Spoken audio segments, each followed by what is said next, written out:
Donc bonjour à toutes et à tous. Bienvenue dans cette session d'information sur les appels 2024 des missions. Donc comme je viens de l'indiquer, cette session est enregistrée et le replay ainsi que les présentations seront mises à disposition d'ici quelques jours. Euh, c'est une session qui est organisée par l'ensemble des équipes des points de contact nationaux français Horizon Europe.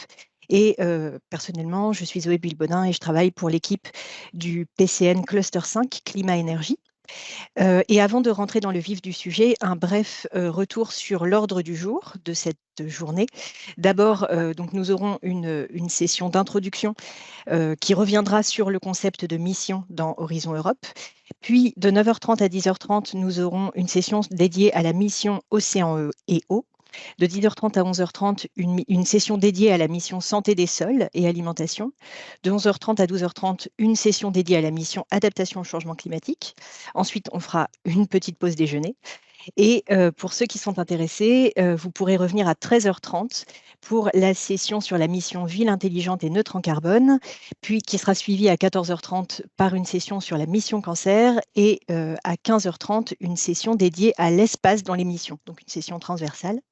Et puis on terminera par la conclusion de l'événement à 16h et la présentation du projet européen TRAMI. Et donc, pour chacune de ces sessions, on vous demandera de vous connecter à une session Teams dédiée. Vous avez dû recevoir tous les liens, mais de toute façon, à l'issue de chaque session, nous rappellerons dans le chat le lien Teams qui vous permettra d'accéder à la session suivante. Donc voilà pour les aspects pratiques. Encore une fois, comme nous sommes en ligne et a priori assez nombreux aujourd'hui, on vous demandera de couper vos micros et vos caméras. Vous pourrez vous poser vos questions évidemment dans le chat. Et donc sans plus attendre, je vais laisser la parole à Marion Jamard du service commun pour les missions et les partenariats de la Commission européenne pour revenir sur le concept de mission. Marion, normalement, vous devez pouvoir prendre le contrôle de la présentation en haut de l'écran Teams. Oui, oui, en effet. Ah non. Ah non? Enfin, si, je peux, mais ce n'est pas ma présentation. Ah bon? Oui, Ah c'est oui, la... effectivement, pardon, je ne sais pas ce qui s'est passé. Je vais arrêter le partage. Euh, c'est très curieux. Qu'est-ce qui se passe? Ben, dans ce cas-là, n'hésitez pas à partager parce que là, c'est extrêmement bizarre. Je ne comprends pas ce qui se passe. Ah voilà, pardon, ça y est. Excusez-moi. Petit moment de panique. Voilà, alors, normalement, session d'intro. Voilà. Je vais passer votre présentation directement et comme ça, vous pourrez la partager.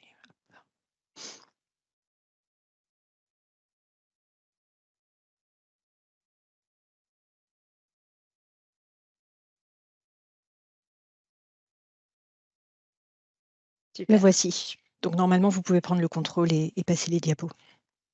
Merci beaucoup.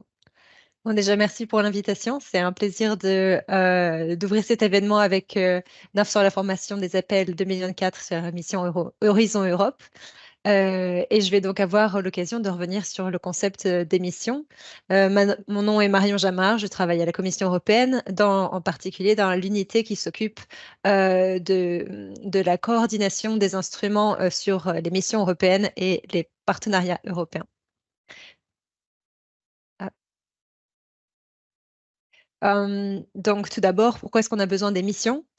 Notre cheminement vers une approche axée sur la mission a été une réponse à la complexité grandissante des défis sociétaux auxquels nous faisons face.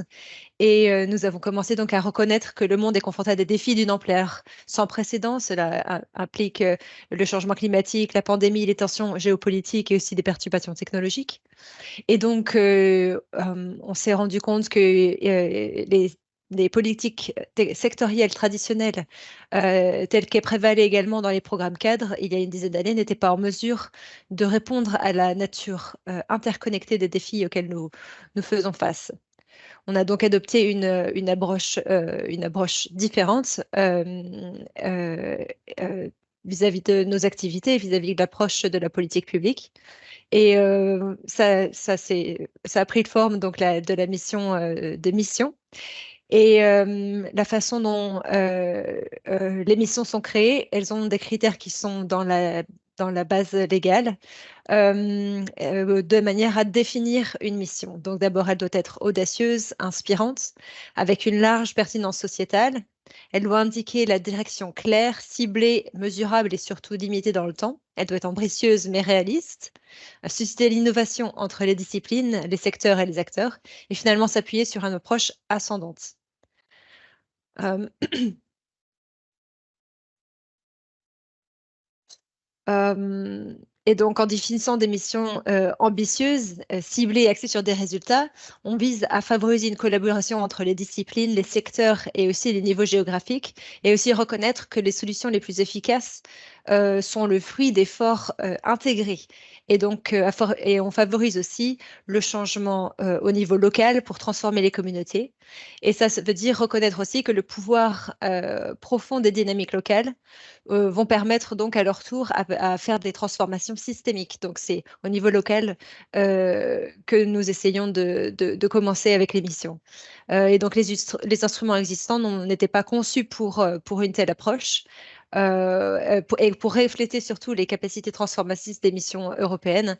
Et c'est pour cela qu'elles ont été créées. Oh, pardon, j'ai...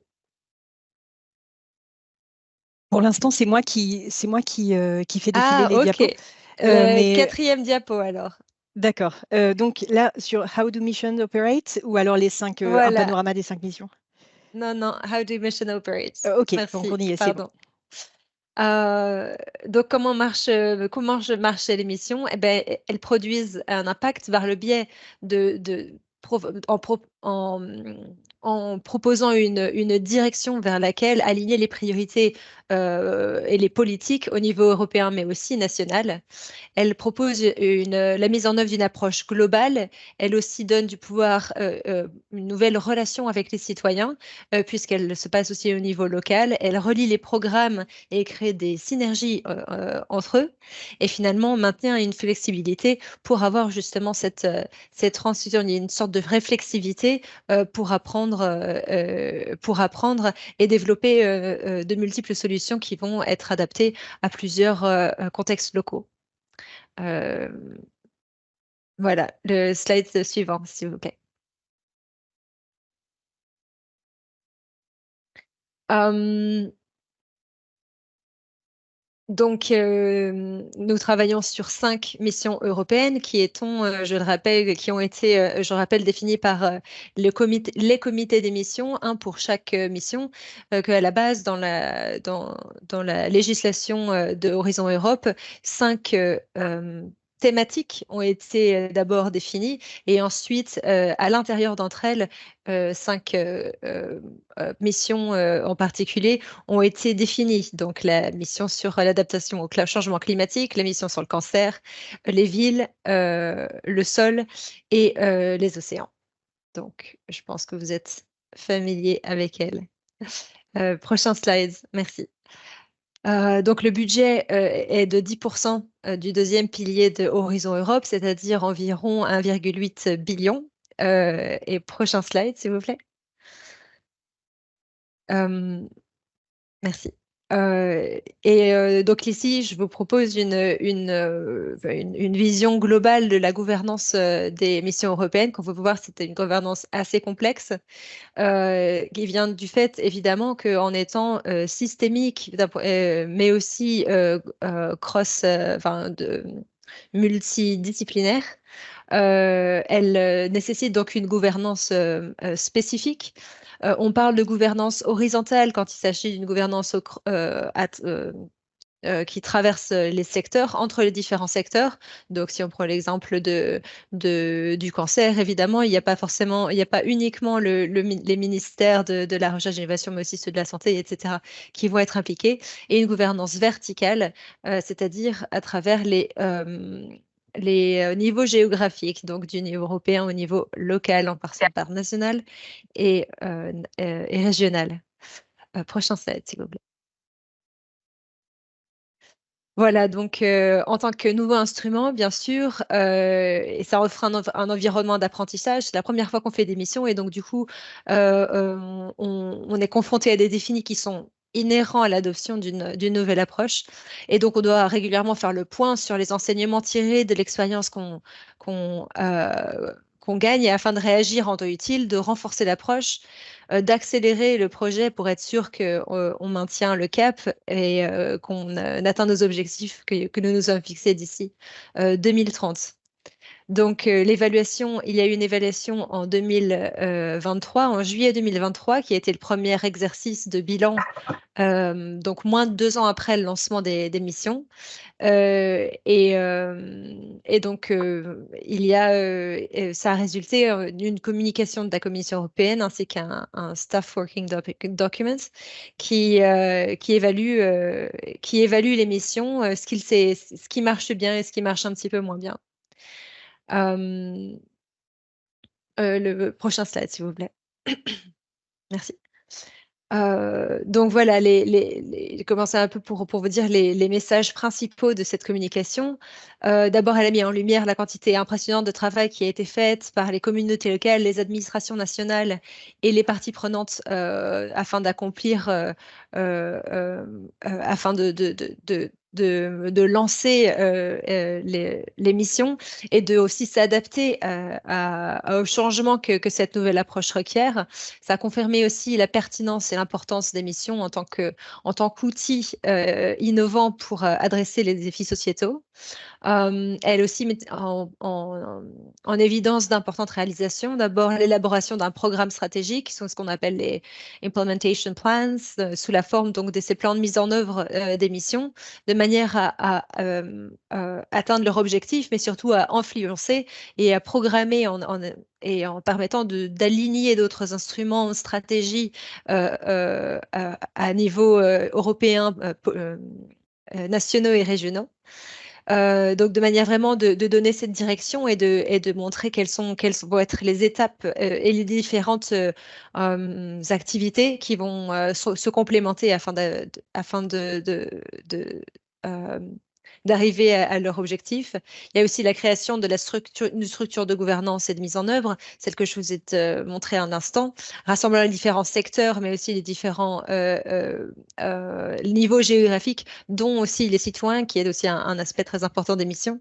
Et finalement, 2 ans après seulement le lancement, un large engagement a pu être vu avec une participation active de toutes les parties prenantes. Et maintenant, je vais vous revenir sur un petit peu aussi un certain nombre de défis qui ont été aussi identifiés non, c'est toujours le slide précédent. Un certain nombre de défis qui sont toujours été qui ont aussi été mises en évidence par cette évaluation. Donc, en termes de gouvernance, d'abord, les missions qui ont été vues comme souffrant d'un manque de visibilité et d'appropriation politique, et surtout que la structure de gouvernance donc, pourrait être simplifiée et avoir notamment des responsabilités plus claires. Nous cherchons aussi à faire davantage de financement au-delà d'Horizon Europe, d'abord en intégrant les missions dans d'autres programmes de l'Union européenne et en même temps en mettant en commun aussi les financements nationaux, régionaux ainsi que le secteur privé surtout. Et finalement, le dialogue avec les parties prenantes et surtout les citoyens doit être intensifié de manière à sensibiliser le public aux missions et aussi à les avoir prendre parti et pour cela soutenir donc la communication locale et nationale pour soutenir leur engagement. Et donc, en tant que nouvel instrument, tous ces messages sont essentiels pour évidemment la Commission européenne, mais aussi les gouvernements nationaux, afin de savoir qu'est-ce qui doit être renforcé et ajusté de manière à ce que nous puissions atteindre les objectifs en 2030. Voilà, donc prochain slide, s'il vous plaît. Donc maintenant, nous travaillons sur les prochaines étapes en construisant sur la base des propositions qui ont été faites dans la communication déjà, mais aussi en allant au-delà, en essayant de voir quelles sont les actions qui vont nous permettre de faire ces ajustements et de progresser dans les domaines. Dans les domaines qui ont été identifiés comme moins performants. Et donc, notamment, nous allons nous lancer dans retravailler la gouvernance à plusieurs niveaux, ce qui veut dire augmenter la visibilité, l'appropriation politique à un niveau plus élevé, en rationalisant la gouvernance et aussi en s'assurant que les missions sont aussi davantage ancrées localement. On va aussi travailler sur la structure de coordination en ce qui concerne les synergies et les interactions entre les différents instruments et de manière à aussi cibler mieux les différentes facettes du processus de transformation que engendrent les missions. Et finalement, on va travailler sur le portefeuille d'intervention pour diversifier les davantage et les différents instruments auxquels nous faisons appel pour mettre en œuvre les missions et qui vont caractériser toutes les différentes transformations qu'elles appellent et pas seulement donc en recherche et innovation pour pouvoir promouvoir le type de changement qu'elles appellent. Donc voilà, donc on continue à assurer le soutien. Un grand soutien aux missions, reste un instrument phare. Et pour ce faire, le budget a été revu pour jusqu'en 2027 et continue à être 10% du deuxième pilier, donc pour progresser.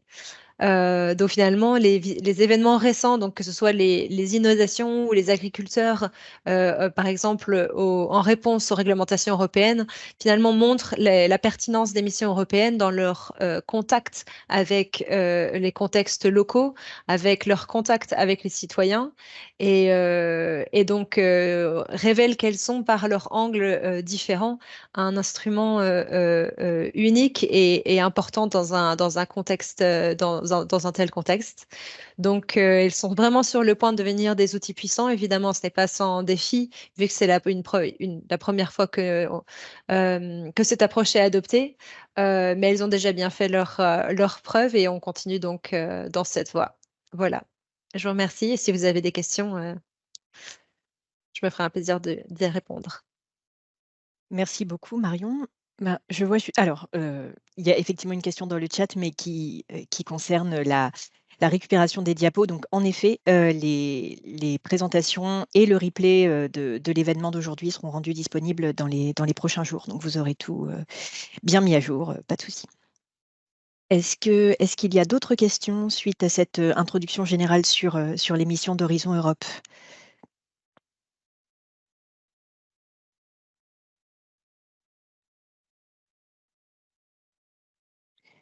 Euh, Alors, d'abord, on a une main levée et ensuite, on a une question dans le chat. Peut-être qu'on peut prendre. La main, c'est. Oui.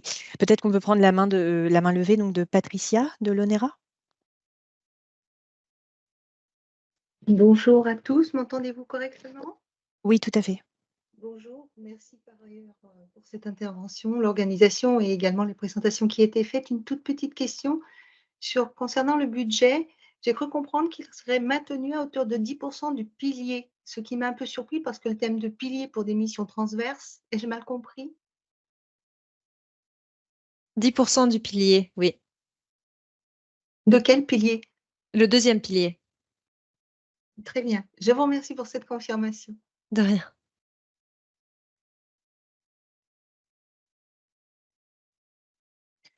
Alors après, on a plusieurs questions dans le chat.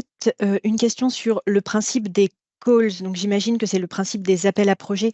Là-dessus, je pense qu'on y reviendra dans les différentes sessions qui seront vraiment dédiées aux appels à projets 2024 d'Horizon Europe. Donc je vous propose d'attendre enfin, à moins que vous souhaitiez commenter sur les appels à projets, Marion, mais on peut à la limite en parler lors des sessions thématiques. Oui, je pense que ce sera plus simple quand ce sera un peu, mais peut-être plus concret avec Mm. des exemples. Oui, d'accord, oui, très bien. Ensuite, il y a une question sur encore le budget. Est-ce que chaque mission aura le même budget? Oui, chaque mission a le même budget. Et il y a aussi un budget horizontal pour des actions qui sont horizontales entre elles. Là où il y a plus on cherche à rassembler les efforts pour des choses qui les concernent toutes. Très bien, merci. Encore une question sur le budget. Si j'ai bien compris, elles ont été créées, donc elles, les missions, ont été créées en 2021. Le budget est de 1,8 milliard, correspond à quelle période? 2021-2023. Donc ça, c'était les 10% du deuxième pilier pour de 2021 à 2023. Budget qui a ensuite été pérennisé jusqu'en 2027. Ensuite, il y a à nouveau une question sur l'enregistrement. Donc oui, vous recevrez l'enregistrement de l'ensemble, enfin des différentes sessions, ça aucun problème. Comment prévoyez-vous d'impliquer plus avant les autorités territoriales? Une question de l'Ifremer. Eh bien, donc, c'est une question sur laquelle nous réfléchissons maintenant en retravaillant la structure de coopération. Évidemment, il s'agit aussi donc nous travaillons avec le comité des régions d'abord, mais aussi nous travaillons aussi avec les États membres parce qu'évidemment, le lien avec les régions, donc et ça dépend aussi les missions, hein, va se faire soit directement, enfin peut se faire de deux manières, à travers aussi le gouvernement national et aussi à travers directement avec les régions. Donc si je prends l'exemple de la mission sur le climat, leur plateforme d'implémentation est directement en lien avec les régions elles-mêmes qui cherchent à s'adapter. Donc il y a aussi des liens directs via les plateformes d'implémentation. Par exemple, donc c'est pareil pour les villes aussi qui sont aussi mises en contact directement avec euh, Net Zero Cities, la plateforme d'implémentation, de mise en œuvre de la mission sur les villes. Voilà. Et bon, effectivement, de toute façon, on reviendra sur ces différents aspects de l'implication des collectivités dans les différentes sessions, et en particulier dans les sessions sur la mission adaptation et la mission ville. Ça répond à une autre question qui a été postée dans le chat sur comment se traduit le fait que les missions doivent être ancrées plus localement. Je pense que voilà, vous y avez répondu. Et peut-être une toute dernière question, parce qu'après, il faudra passer à la session suivante, mais c'est une question plus prospective dans le chat. Du fait de leur caractère transverse très large et pas toujours lié à la recherche, les missions ne devraient-elles pas être sorties du programme cadre et seulement s'appuyer sur des appels du pilier 2 pour les actions de recherche? Donc une question plus large et plus prospective sur la place des missions dans Horizon Europe et dans les programmes européens plus globalement. Oui, alors ça c'est une question qu'on a beaucoup. Effectivement, à l'heure où nous parlons, elles ont été, en tout cas jusqu'à l'évaluation, essentiellement centrées sur le programme cadre Horizon Europe, et que quand il s'agit, mais attention parce que les activités de déploiement ne sont pas financées par le programme cadre, mais les activités d'orchestration, si je puis dire, c'est-à-dire par exemple la plateforme d'implémentation, de mise en œuvre, pardon, sont financées par Horizon Europe. Mais il s'agit donc, parce qu'elles sont, comme on dit, ancrées, centrées dans Horizon Europe, et qu'il y a toute une structure de coordination de toutes ces activités qui doit nécessairement être mise en place. Et pour cela, évidemment, les financements d'Horizon Europe sont essentiels de manière à coordonner les différentes activités et à s'assurer de faire les liens. Ensuite, bien sûr, il va être important, et surtout au fur et à mesure que les missions progressent, de s'assurer de plus en plus, je dirais, une sorte d'évolution de la source des financements, et aussi évidemment mais c'est ce que j'avais aussi mentionné pour l'évaluation, un investissement plus grand de la part des autres programmes. Et finalement, j'aimerais ajouter aussi que étant une approche nouvelle, il y a presque aussi une expérimentation dans l'émission qui fait que, en fait, étant une initiative de la recherche, elle est aussi nestée, enfin, ancrée et centrée d'abord dans le programme cadre sur la recherche innovation. Voilà. Merci beaucoup Marion pour votre présentation et pour vos réponses à ces Merci. questions.